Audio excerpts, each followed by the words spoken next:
¿Se ven las diapositivas? Su pantalla se ve, doctor. Sí, se ve. Perfecto.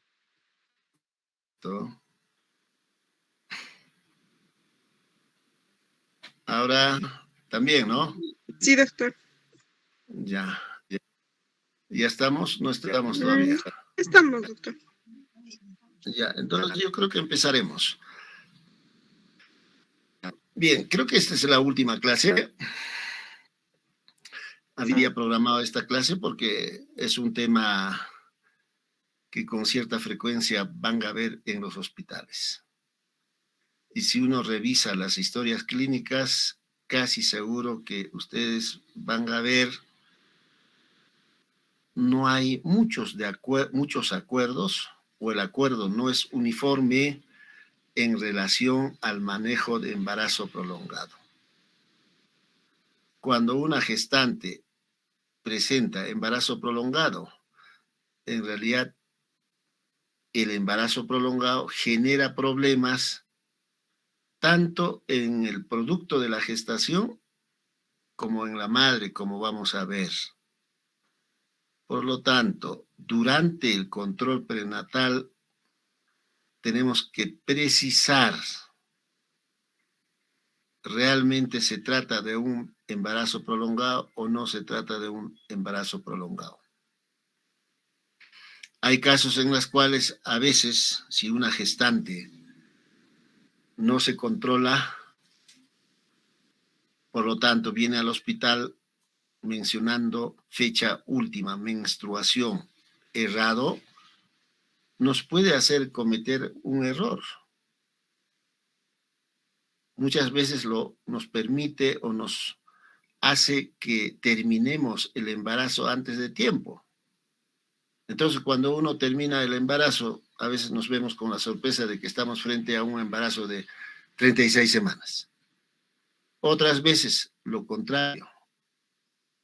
Pensamos que es un embarazo todavía a término, por lo tanto, seguimos esperando y cuando nos damos cuenta, el feto ya está en sufrimiento fetal y otras veces se omita. Por lo tanto, yo creo que el control prenatal bien hecho, bien llevado, hace que nosotros actuemos en forma adecuada en relación a embarazo prolongado. Y como vamos a ver, el embarazo prolongado en realidad no es tan poco, ¿no? La incidencia relativamente es alta.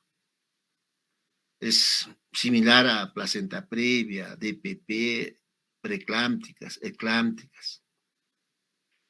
Y uno de los temas que ustedes sí o sí tendrían que manejar, aun cuando son médicos generales, será pues el tema de embarazo prolongado. Cuando uno habla de embarazo prolongado y si queremos definir, se supone que es aquel embarazo que excede 42 semanas. 42 semanas o 294 días, teniendo en cuenta, contando a partir del primer día de la última menstruación. Entonces, me imagino después de este curso, todos tienen que saber que el embarazo tiene una duración de 40 semanas. Una duración de 40 semanas. Eso es lo usual, 40 semanas.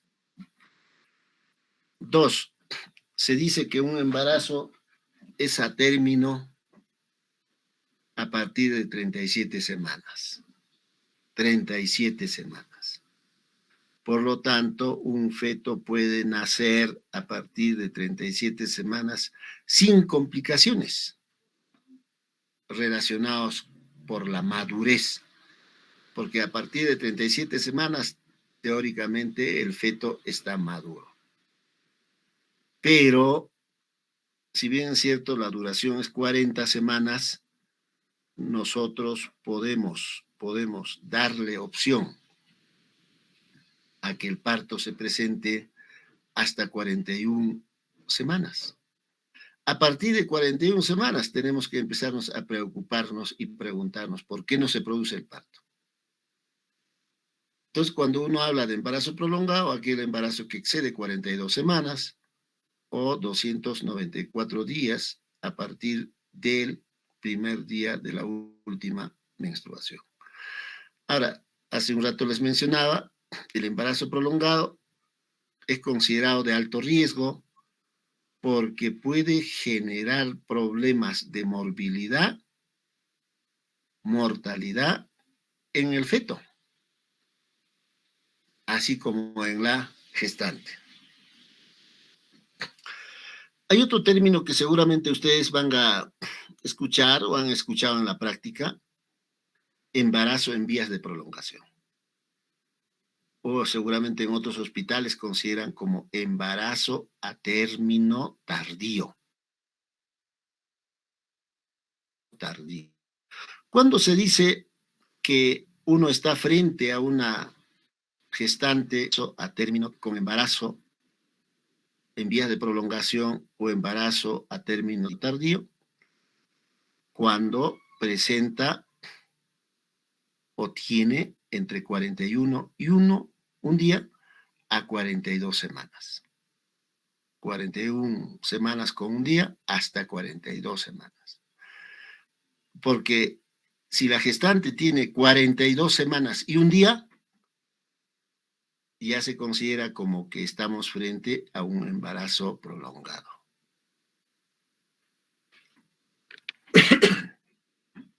La incidencia de embarazo prolongado va a variar entre 1.5 hasta 12,7%,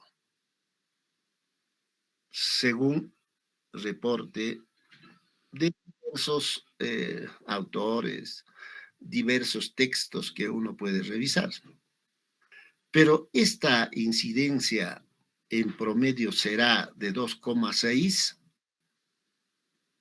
si el cálculo de la edad gestacional se basa en el examen ecográfico precoz. Entonces, ustedes van a escuchar hablar en el internado. ¿Es una edad gestacional determinada por la fecha última menstruación o es por ecografía? Siempre preguntan. Y hay hospitales que solo hacen valer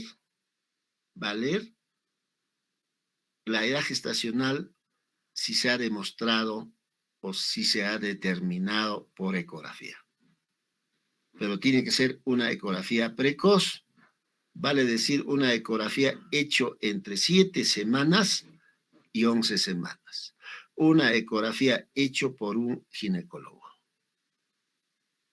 Porque acá en Cusco, por ejemplo, ecografía hacen obstetrices, seguramente enfermera, médico general, radiólogos.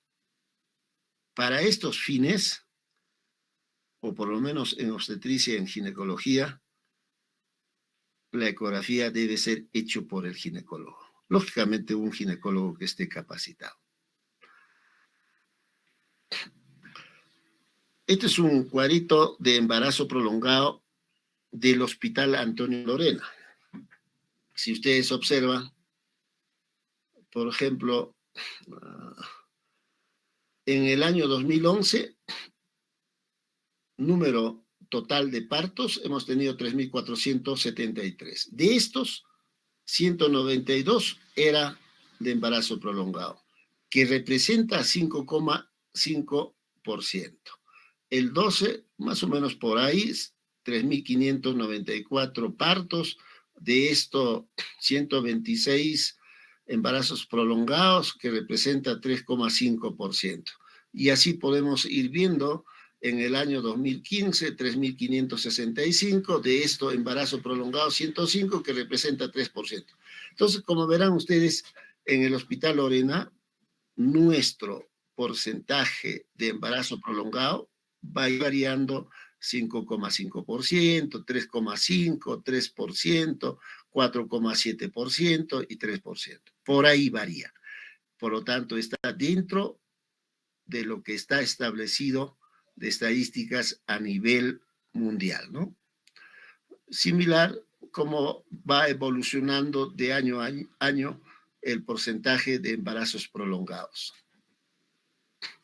Ahora uno se preguntará, ¿y por qué el parto que debía de terminar a 40 semanas no se produjo el parto a 40? Por lo tanto, ¿por qué el embarazo en ciertas mujeres se prolonga, sobrepasan 42 semanas o 294 días? ¿Por qué? Entonces, en la literatura van a encontrar que la causa de embarazo prolongado es desconocido. No se sabe. Lo único que se sabe es para que se produzca el parto,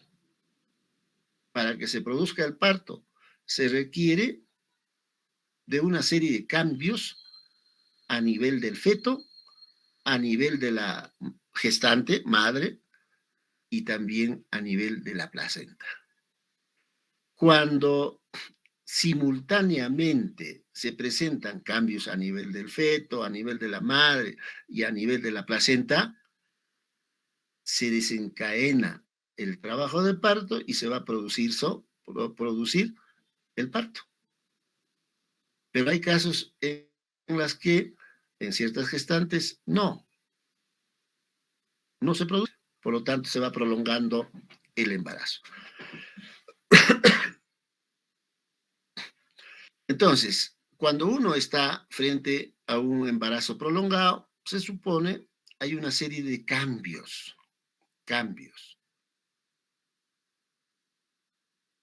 Por lo tanto, ya de estos cambios en el embarazo prolongado.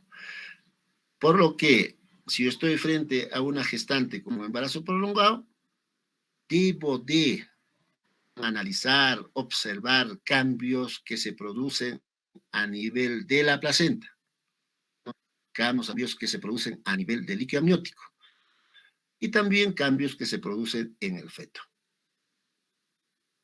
Entonces, se ha demostrado que a medida que va alejándose de 40 semanas, la placenta va a sufrir cambios, el líquido amniótico va a sufrir cambios, el feto también va a sufrir cambios. Si hablamos de placenta, normalmente, fisiológicamente, la máxima función placentaria se alcanza más o menos a la semana 36. Eso es normal. Y la semana 38, esta función se va a mantener equilibrado, se va a mantener en forma adecuada. Y a partir de la semana 38 ya va a empezar a sufrir ciertos cambios. Ahora, la función placentaria es importante porque a través de la placenta se produce una serie de transferencias. Vale decir, a través de la placenta, la madre cede agua, cede oxígeno, cede glucosa, proteínas, lípidos, cede. Pero también a través de la placenta, el feto va a transferir del feto hacia la placenta el CO2 y una serie de sustancias tóxicas para el feto. Eso significa que a partir de 38 semanas, si la placenta empieza a sufrir cambios, seguramente vamos a observar clínicamente, ecográficamente, una disminución del volumen de líquido amniótico, que lo podemos sospechar tomando la altura uterina y podemos corroborar haciendo una ecografía. Pero a la vez, como hay una ya disminución del pasaje de sustancias nutritivas de la gestante al producto de la gestación, algunos fetos empezarán a sufrir a presentar restricción de crecimiento intrauterino. Algunos, no todos. Entonces, cuando uno habla de cambios a nivel de la placenta, se ha visto que hasta el 30% de placentas de embarazo prolongado van a presentar una disminución en el diámetro, en su peso, en la longitud de las vellosidades coriónicas. De que cuando atiendan el parto, por ejemplo, si dicen que están frente a un embarazo prolongado, la placenta va a ser pequeño. ¿Por qué? Porque la placenta ya empezó a envejecer, a achicarse. Pero además, observamos en la placenta en aquellos gestantes con embarazo prolongado, necrosis fibrinoide a nivel de los cotiledones, ateromatosis en los vasos coriales y deciduales. Justamente eso de necrosis, ateromatosis en los vasos, ya sea coriónicos o deciduales, son los que influyen negativamente en el pasaje de sangre de la madre al producto de la gestación. Por lo tanto, el feto va a sufrir una serie de cambios. Pero a la vez, en la placenta, cuando uno atiende el parto, podemos observar infartos hemorrágicos, infartos blancos, hasta en 80% de placentas de aquellas gestantes con embarazo prolongado. Cuando uno habla de infartos blancos, estamos hablando de calcificaciones. Yo a los muchachos en la práctica les decía, generalmente las calcificaciones debemos de evaluar a nivel de los o del borde de la placenta. Las calcificaciones empiezan a nivel del borde. Y ahí vamos a ver unos grumos blancos. Y cuando uno pasa con la yema de los dedos, vamos a palpar como piedra, roca. Lógicamente, si esa zona está llena de calcificaciones, ¿qué pasaje de sangre va a haber de la madre al producto de la gestación? ¿Qué pasa con el líquido amniótico? Cuando uno habla de líquido amniótico, los cambios son cuantitativos y cualitativos. Y, igual que en la placenta, el líquido amniótico alcanza su máximo volumen más o menos a la semana 38. Es la edad en la que encontramos máximo volumen de líquido amniótico. Y luego va a ir disminuyendo progresivamente a medida que el embarazo se prolonga. Ahora, lógicamente ustedes preguntarán, ¿y por qué disminuye, no? ¿Qué contestaría Mariluz? ¿Por qué disminuye?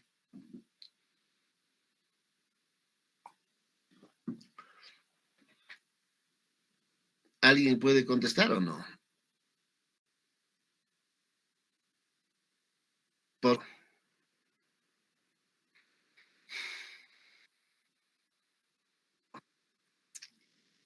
Hace un rato le decía, por la placenta va a pasar pues sangre materno. Entonces hay un término que se llama, que ya les he mencionado un montón de veces, flujo plasmático placentario. Pero si se produce necrosis, los infartos, empieza a presentar calcificaciones, este flujo plasmático placentario va a disminuir. Por lo tanto, al feto llegará menos volumen de sangre. Si llega menos volumen de sangre al feto, hay un fenómeno que se llama fenómeno de centralización. En el feto estamos hablando. Fenómeno de centralización. ¿Qué significa? Este poco volumen de sangre que llega al feto, va a priorizar, eh, va a priorizar llevar a ciertos órganos que son importantes para que pueda vivir. Como por ejemplo, cerebro. Protege al cerebro. Va a llevar glándula suprarrenal. Por lo tanto, protege a la glándula suprarrenal. Va a llevar al corazón, pero a expensas de riñones, intestino, piel, huesos. Entonces va a llegar al riñón poca sangre. Entonces hablamos de flujo plasmático renal. Si hay disminución del flujo plasmático renal, ¿cómo estará el filtrado glomerular? Estará disminuido. Y si está disminuido el filtrado glomerular, ¿qué pasará con la orina? ¿Está disminuido? Ahí está la explicación. Entonces, lo que tienen que recordar es fenómeno de centralización. Bueno, cuando el volumen de líquido amniótico está disminuido, va a generar una serie de problemas en el producto de la gestación. Uno de los problemas será, pues, compresión de cordón umbilical. Yo creo que varias veces les he mencionado, el bebito está dentro del útero flotando. Y para que flote, tiene que haber líquido amniótico adecuado. Si el líquido amniótico está disminuido, poquísimo, ya no va a flotar. El peso del feto, la presión prostática. Y se aplasta su cordoncito. ¿Y cómo darnos cuenta nosotros que realmente está aplastando su cordoncito? Examinando nada más, ocultando latidos fetales. Entonces, encontraremos desaceleraciones variables moderadas a graves. Con recuperación lenta, además tendrá bradicardia, además habrá pérdida de la variabilidad. Entonces, si nosotros ocultamos conscientemente, podemos encontrar esto, pérdida de variabilidad, podemos encontrar bradicardia, desaceleraciones o los DIPS. Pero otra consecuencia es la eliminación de meconio. De ahí que cuando encontramos meconio decimos que el feto en algún momento o ahorita está sufriendo, dependiendo de las características del líquido amniótico meconial. Y si nosotros no nos percatamos, puede haber pues muerte fetal, óbitos fetales, ¿no? Entonces, cuantitativamente, estos son referencias. 38 semanas debe haber 1 litro de líquido, 40 semanas 800 cc, 42 semanas 480 cc, 43 250, 44 160 cc. Eso cuantitativamente. Y cualitativamente a las 38 semanas el líquido amniótico se vuelve más blanco lechoso.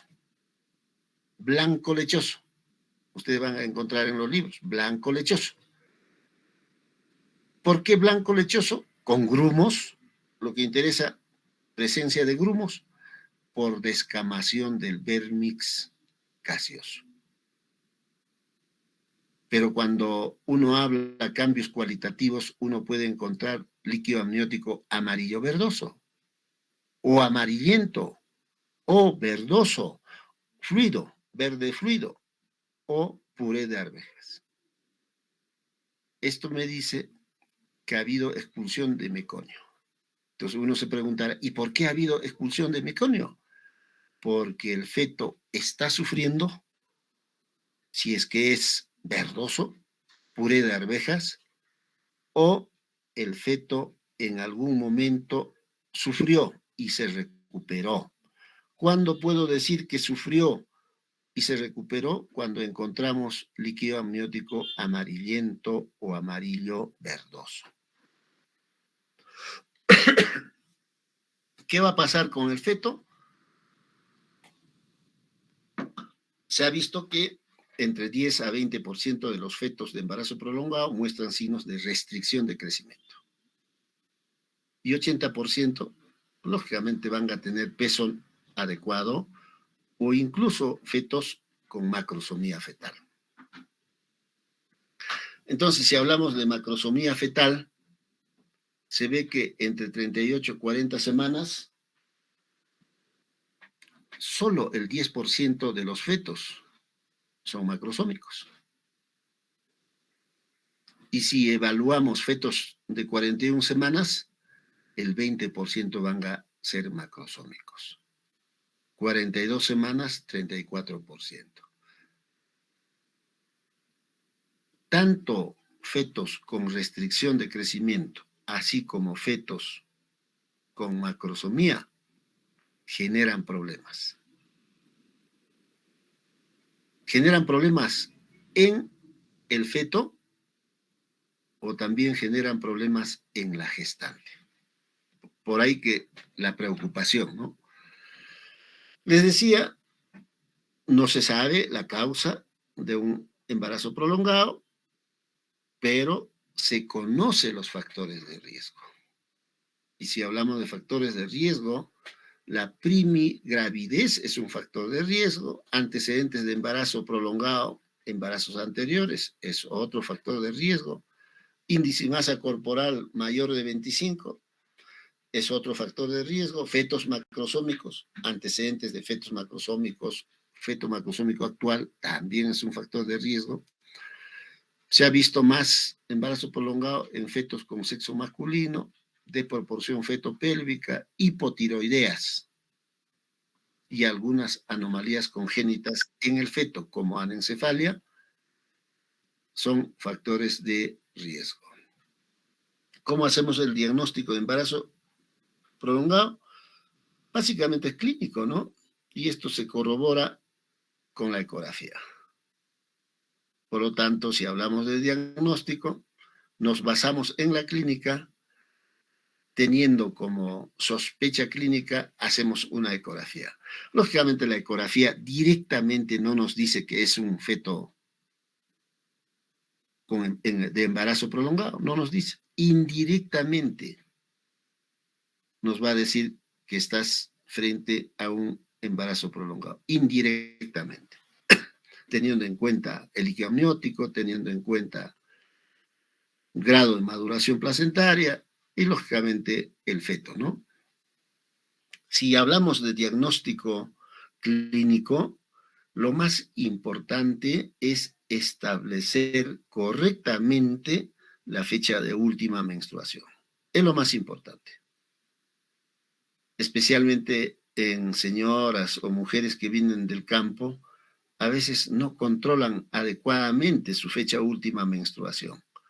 Por lo tanto, nos lleva a cometer errores. Entonces, lo más importante es establecer correctamente fecha última menstruación. Pero para ello, teniendo en cuenta fecha última menstruación, la edad gestacional será altamente fiable cuando la fecha última menstruación fue normal en cantidad y en duración. Porque cada mujer conoce cuántos días menstrua y qué volumen. Entonces, si dice que menstrué en la fecha que debía de bajarme y era la cantidad o el volumen igual que los anteriores meses y la duración igual, 2 días, 3 días, 4 días, qué sé, entonces esa fecha última menstruación es fiable. Otro dato que hay que considerar es ciclos menstruales habitualmente regulares. Ciclos menstruales regulares. Porque normalmente una mujer puede menstruar entre 28 días más menos 7 días. Y si es así, es regular. Que no haya estado lactando, porque también hay gestantes que lactan y un mes menstrua, otro mes no menstrua. Ya es irregular. La fecha probable de parto, calculado por ecografía, que se realizó entre la semana 7 y 11 de embarazo. Entonces, si uno determina o realiza ecografía entre 7 y 11 semanas, a partir de ahí uno puede proyectar fecha probable de parto. El embarazo resulta de una fertilización asistida. Eso no hay dudas, ¿no? Y la gestante, previo al embarazo, no haya estado usando anticonceptivos hormonales. Porque cuando uno utiliza anticonceptivos, suspende un grupo de mujeres, no menstruan. Por lo tanto, me puede hacer pensar que está gestando y por lo tanto decir que estoy frente a un embarazo prolongado. Entonces, son los datos que hay que ir precisando para encajar si estoy frente a un embarazo prolongado o no. Entonces, les decía, para determinar la edad gestacional, tengo la clínica, fecha última menstruación y la ecografía. Pero la ecografía, como les decía, tiene que ser hecho en el primer trimestre, especialmente 7 a 11 semanas. ¿A través de qué datos determino la edad gestacional? A través de saco gestacional y en especial a través de la longitud corona-nalga. Midiendo la longitud corona-nalga será esto. Longitud corona-nalga parte de acá y termina acá. Si determino en forma adecuada esta dimensión, yo puedo determinar con precisión cuántas semanas tiene este embarazo. La ecografía del tercer trimestre no sirve para determinar edad gestacional. La ecografía del segundo trimestre no sirve para determinar edad gestacional. Por lo tanto, ¿para qué sirve la ecografía del tercer trimestre? Básicamente sirve para determinar el volumen del líquido amniótico, para determinar el peso fetal y para determinar el grado de maduración placentaria. Y si ustedes preguntan, ¿y para qué sirve la ecografía del segundo trimestre? La ecografía del segundo trimestre es considerada como ecografía morfológica. ¿Qué significa? Por lo tanto, la ecografía del segundo trimestre me sirve para descartar malformaciones congénitas. Por ejemplo, hay un investigador, Fisher, compara resultados anómalos en embarazos post-término. ¿Qué resultados? Cesárea por sufrimiento fetal, puntuación de Apgar bajo, pH de sangre fetal por debajo de 7,1%, una vez que se produce el parto, internación neonatal en UCIN, de acuerdo a ILA. Entonces dice, si tiene una gestante ILA de 6 y 7 centímetros, los resultados desfavorables del feto van a ser 19%. ¿Qué significa? El 19% de los fetos de embarazo prolongado que tienen ILA de 6 y 7 o tienen sufrimiento fetal, tienen Apgar bajo, pH menor de 7,1 o se hospitalizan en UCIN. Si tienen menos de 5, 27%, ya aumentó. Si tienen menos de 2, 46%. Y si tienen menos de 1, 100% de los fetos van a tener alguno de estos problemas. Por lo tanto, lo que nos está diciendo acá, importante embarazo prolongado, determinar índice de líquido amniótico. Y el índice de líquido amniótico será normal, como vamos a ver, me imagino después, mayor de 5. 5 o menos de 5 tiene que preocuparnos. Y si es 2 o menos de 2, con mayor razón, como ven ustedes, 100% de los fetos van a terminar mal. Si hablamos de peso fetal, el peso fetal está asociado con una serie de morbilidad. Tanto aquellos fetos que tienen restricción y más fetos que tienen macrosomía. Los fetos que tienen macrosomía fetal tienen una mortalidad perinatal de 5 veces más comparando con fetos con peso normal. Van a tener distocia de presentación 19 veces más comparando con fetos de peso normal. Lógicamente, si tienen distocia de hombros, habrá pues trauma. ¿A qué nivel? A nivel de la clavícula, a nivel del húmero, a nivel del plexo braquial. De ahí que es importante detectar tempranamente la macrosomía. Y también si son macrosómicos pueden tener problemas de cesárea y ingresan a UCIN 3 veces más comparando con los niños que no son macrosómicos.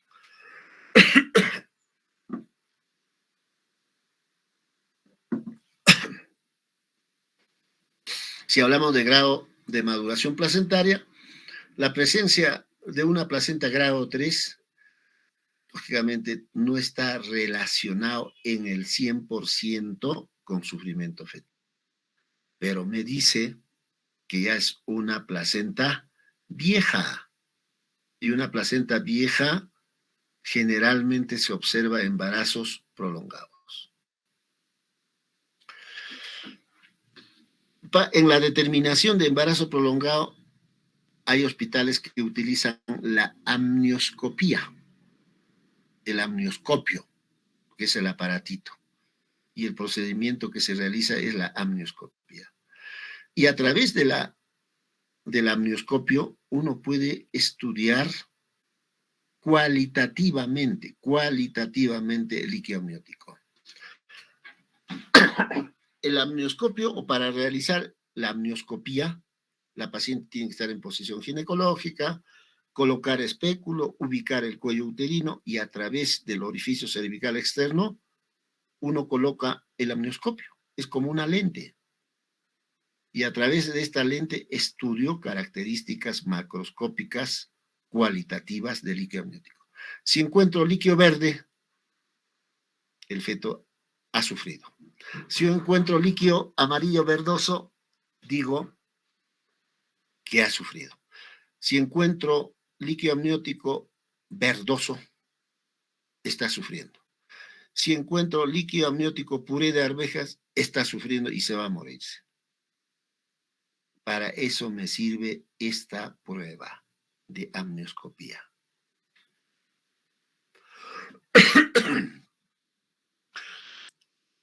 Una de las complicaciones del feto de gestantes con embarazo prolongado, sufrimiento fetal. Se ha determinado que el 25% de embarazo prolongado termina en cesárea por sufrimiento fetal. En estos fetos que tienen sufrimiento fetal, observamos los DIP3, moderado a grave, con recuperación lenta, hasta en 75% de gestantes que tienen embarazo prolongado.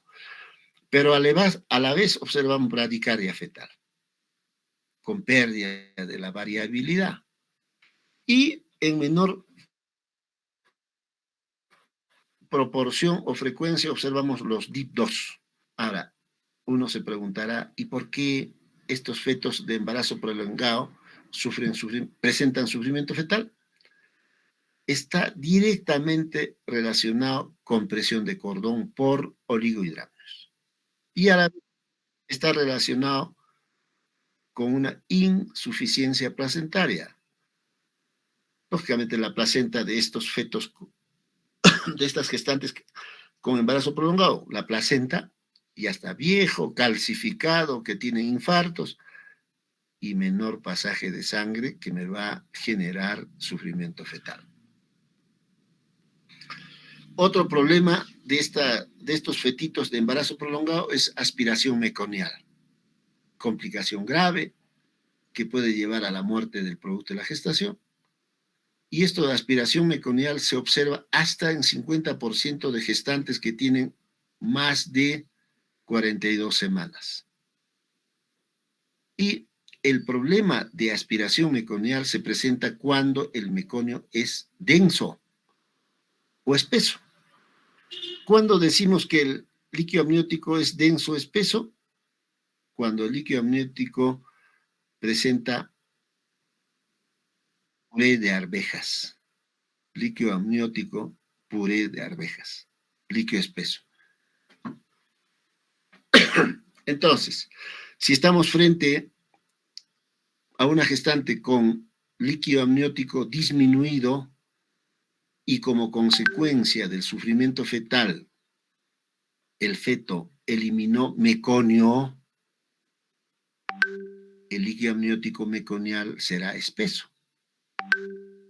Y si el feto aspira este líquido amniótico meconial espeso, va a obstruir el tracto respiratorio, especialmente el tracto respiratorio más delgado que está cerca a los alvéolos pulmonares.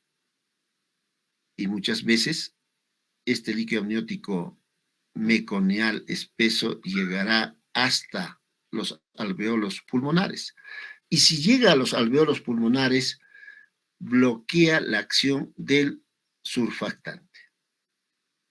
Por lo tanto, el feto entra en una insuficiencia respiratoria.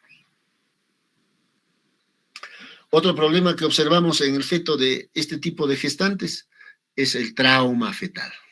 El trauma fetal está más asociado con macrosomía fetal, especialmente cuando le damos opción a parto vaginal, en la que puede haber distocia de hombros. Y cuando hay distocia de hombros, lección del plexo braquial. Lo que en neonato, me imagino, les ha dicho parálisis de Erbs. Pero también puede haber fractura de húmero, clavícula, puede haber céfalohematomas y fracturas craneales.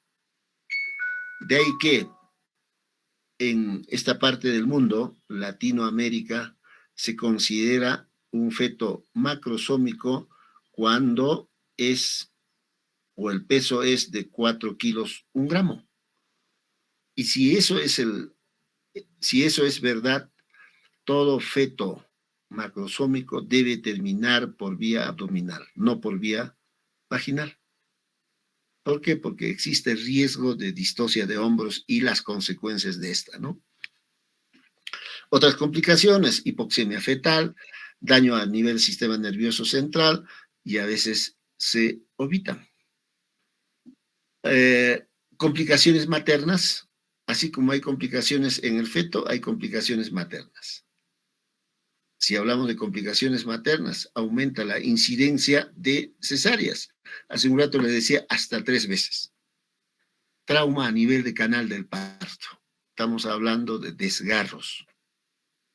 A nivel de periné, preocupa especialmente si es un desgarro tercer, cuarto grado, desgarros en vagina, desgarros en el cuello uterino. Pero también puede haber hemorragia en el posparto por atonía, infecciones en el posparto, infecciones de herida operatoria si es que se sometió a una cesárea.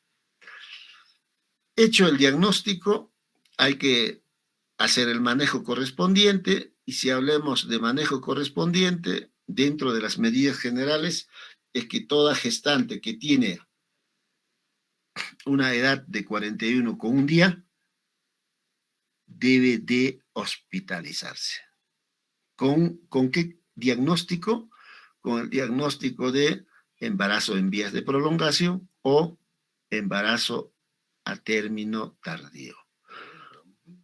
¿Para qué se debe hospitalizar? Para realizar estudios de bienestar fetal. bienestar fetal. Solo haciendo estudios de bienestar fetal puedo decir que el feto está bien o está mal. Dentro de las pruebas de bienestar fetal, eso hemos hablado, está recuento diario de movimientos fetales, evaluación clínica del latido cardiofetal, test no estresante, test estresante también, ecografía, y a través de la ecografía hacer un perfil biofísico, madurez placentaria, el volumen de líquido amniótico. Y finalmente, gestantes de 41 semanas con un día, debo de valorar la madurez cervical. ¿Para qué? Para ver si induzco o no induzco el trabajo de parto. Bueno, esta parte ya hemos hablado. Entonces, en caso de embarazo prolongado, el manejo en sí, el término del embarazo en sí, va a depender de la salud fetal. Como dice acá, la salud fetal dará las pautas para decidir en qué momento y cómo terminar el embarazo. ¿Cómo? El cómo es por vía vaginal o por vía abdominal. ¿En qué momento? ¿Ahorita o mañana pasado? Y la salud fetal se puede valorar a través de pruebas de bienestar fetal que hemos mencionado, NST, test estresante, ecografía, perfil biofísico y clínicamente recuento de movimientos fetales. Y como ya les había explicado, la amnioscopía ayuda bastante, porque me permite valorar cualitativamente características del líquido amniótico. El test estresante será pues el mejor método para vigilar aquellas gestantes con embarazo en vías de prolongación o embarazo prolongado.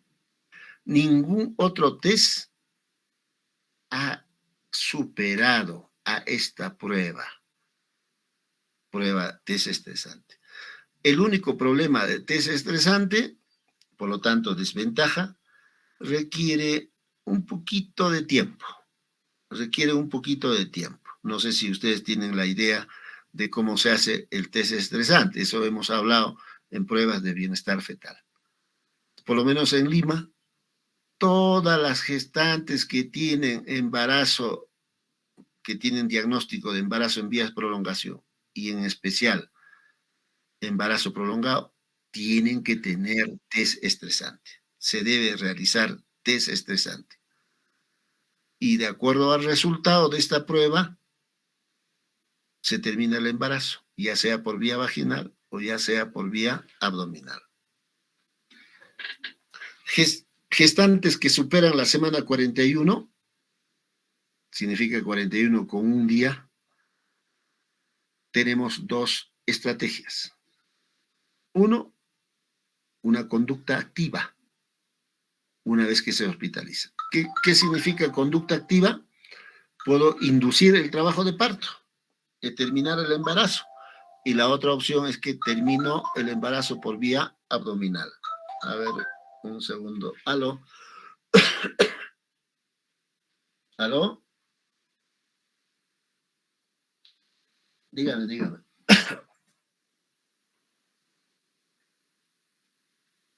¿De qué? Ya, dígame. Ahorita estoy en clases, llámame luego de las 3, estoy en clases. Ya, hasta luego. Entonces, si yo tengo un embarazo de 41 semanas con un día, tengo dos opciones.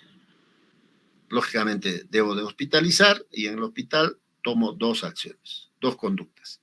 Una activa significa terminar el embarazo. ¿Cómo? Va a depender cómo está el cuello.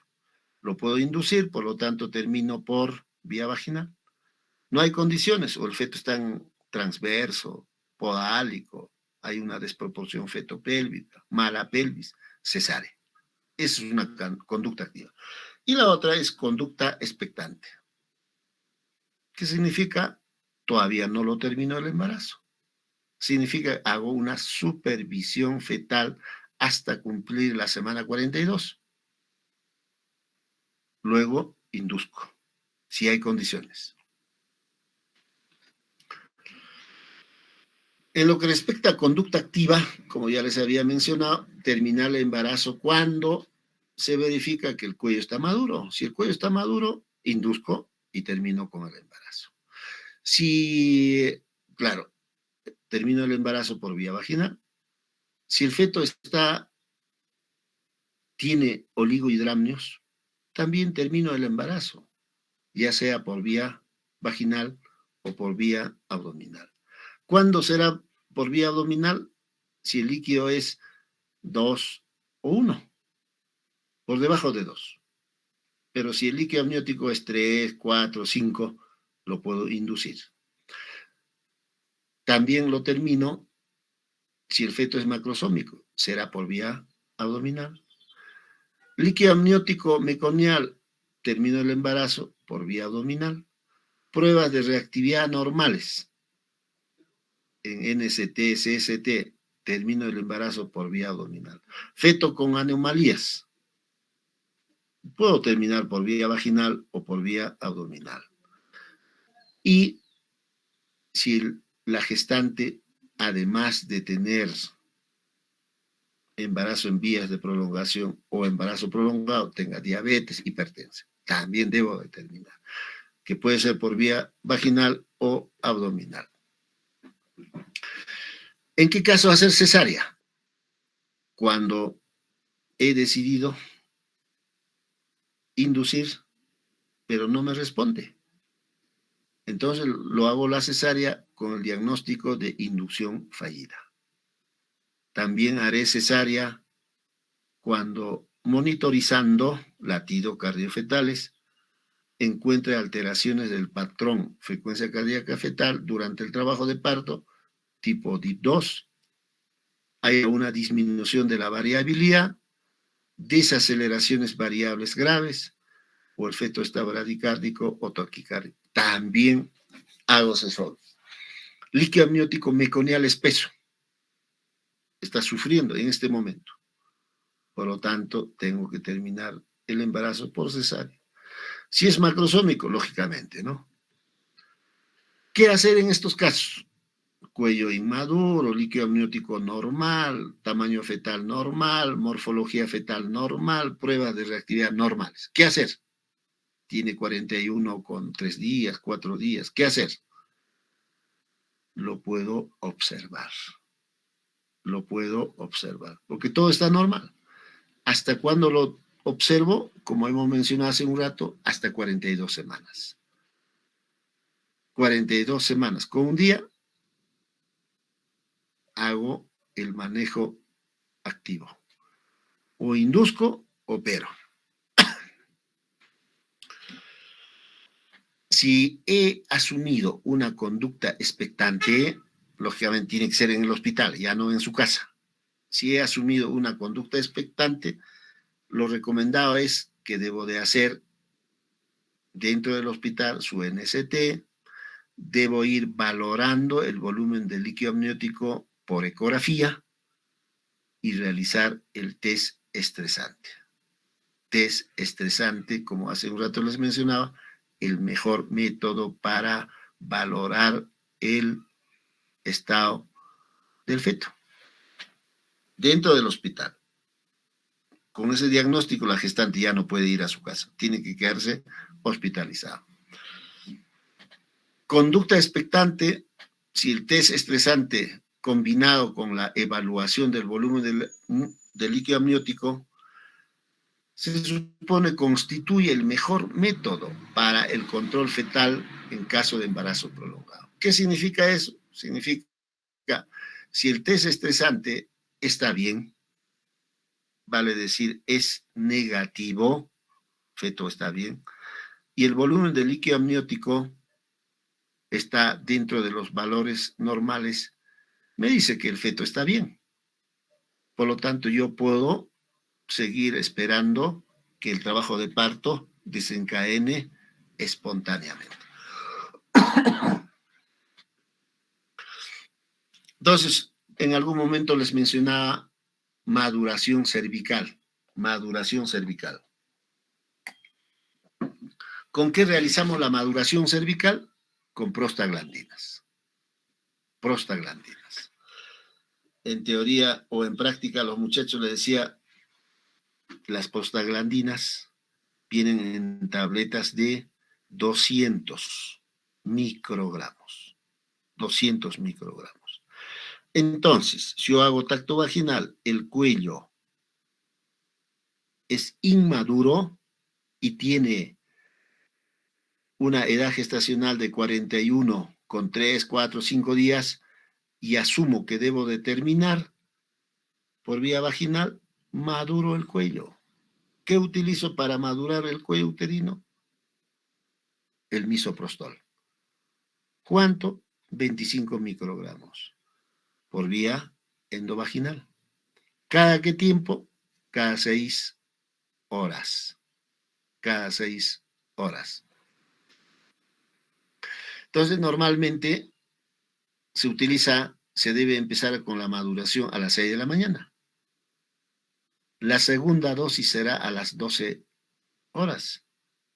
La tercera dosis será a las 6 de la tarde. A las 6 de la tarde. Con eso debo de lograr madurar el cuello uterino. Una vez que el cuello ya está maduro, yo puedo inducir. Y si hablamos de inducción, puedo utilizar igual prostaglandina, misoprostol, o puedo utilizar la oxitocina. Como dice acá,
Mariluz,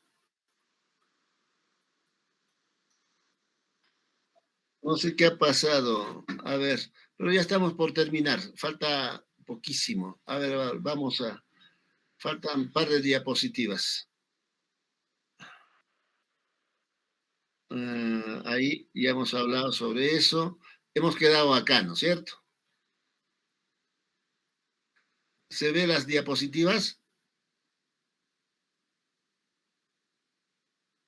Ya, a ver, un segundo, un segundo. Ya, un segundo. Ya, pucha madre. Es que se ha terminado la batería de la laptop y, bueno, hasta que conecte toda esa nota, toda la pantalla, acá compartir. Ah, ahora, ¿se ve no? Ya, a ver, perfecto.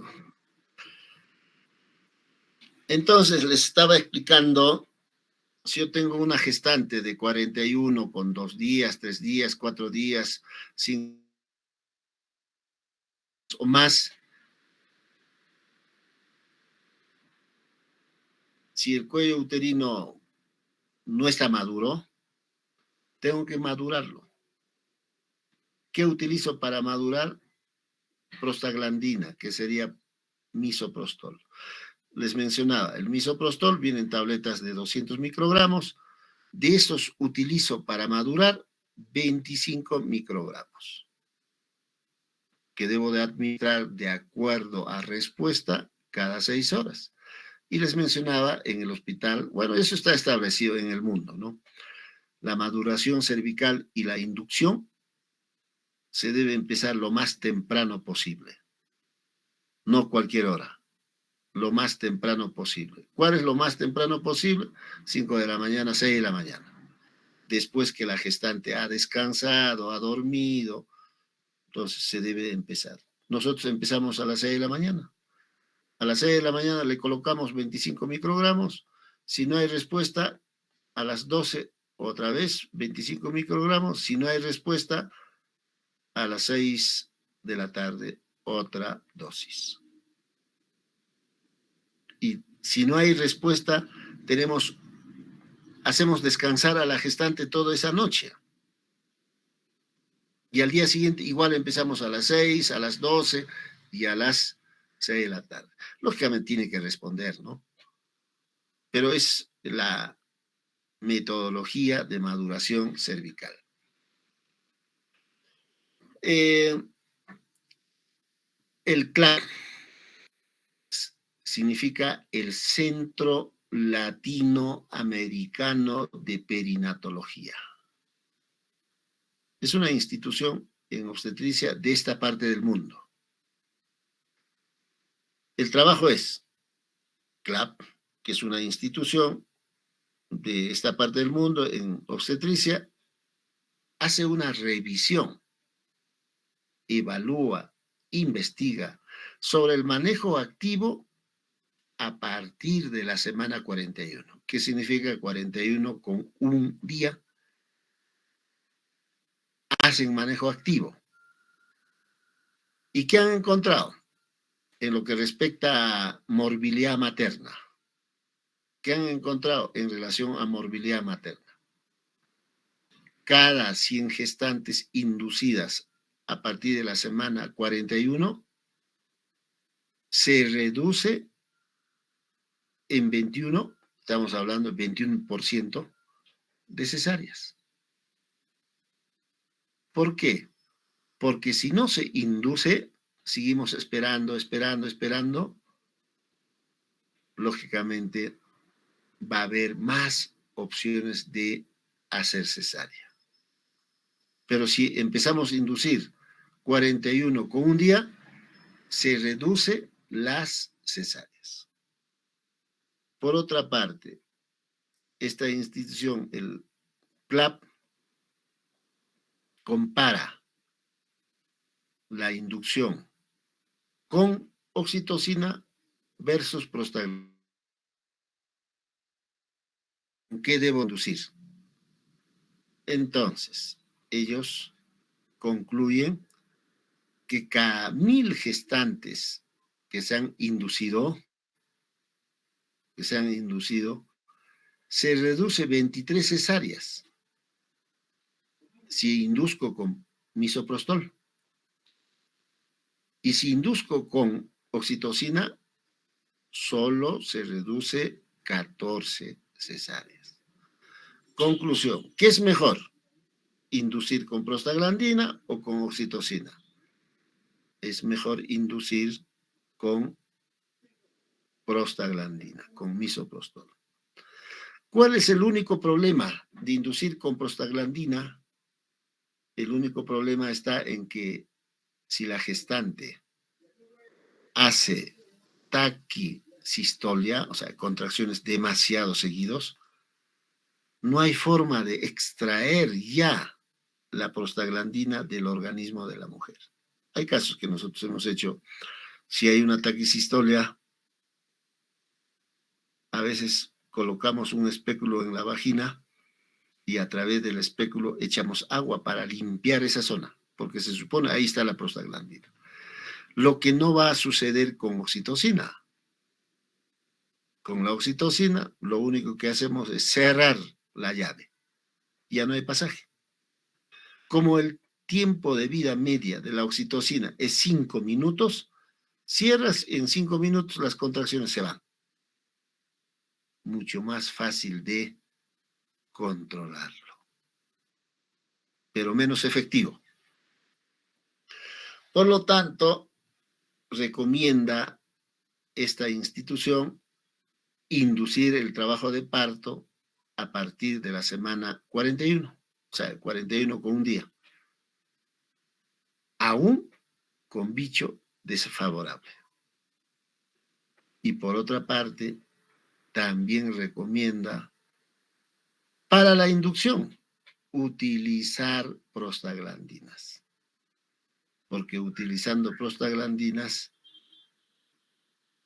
disminuye considerablemente las cesáreas y la respuesta de la inducción es mejor.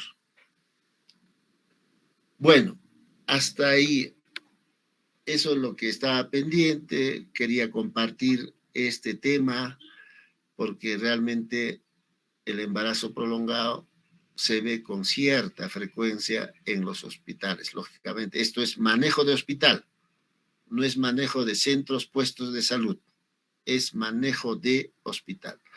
Porque, como hemos mencionado, pueden haber problemas en el feto, también puede haber problemas en la gestante. No sé si tienen alguna pregunta, algún comentario.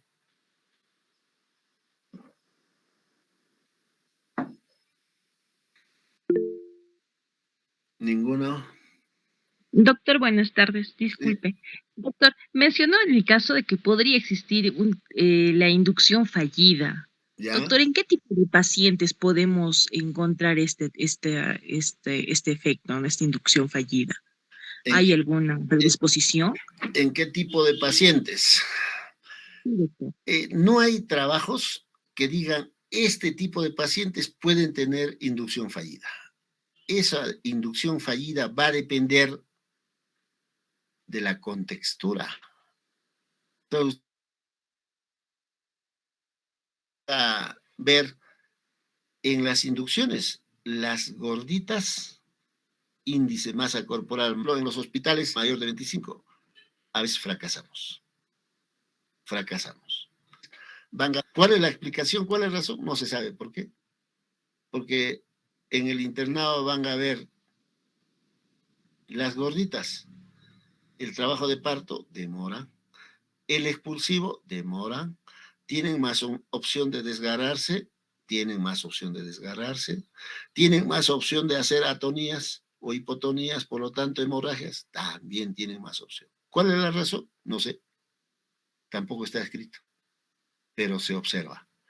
Lógicamente, en lo que respecta a atonía, hipotonía, tiene que ver con tejido celular subcutáneo, que se infiltra entre fibra muscular y fibra muscular y evita que las contracciones no sean efectivas por esto del celular subcutáneo, ¿no? Entonces, en este caso, Se puede saber que no, pues, observaciones uno encuentra en caso de, lógicamente, la obesidad.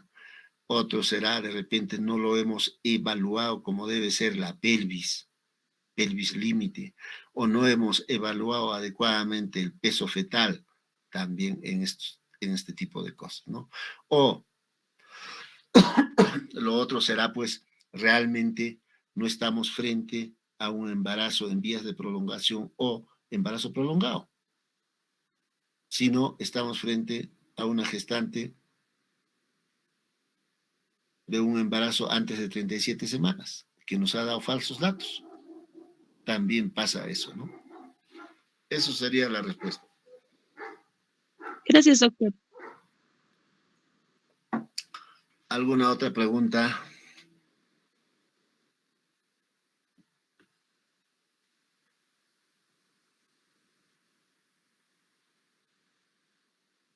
Ninguna.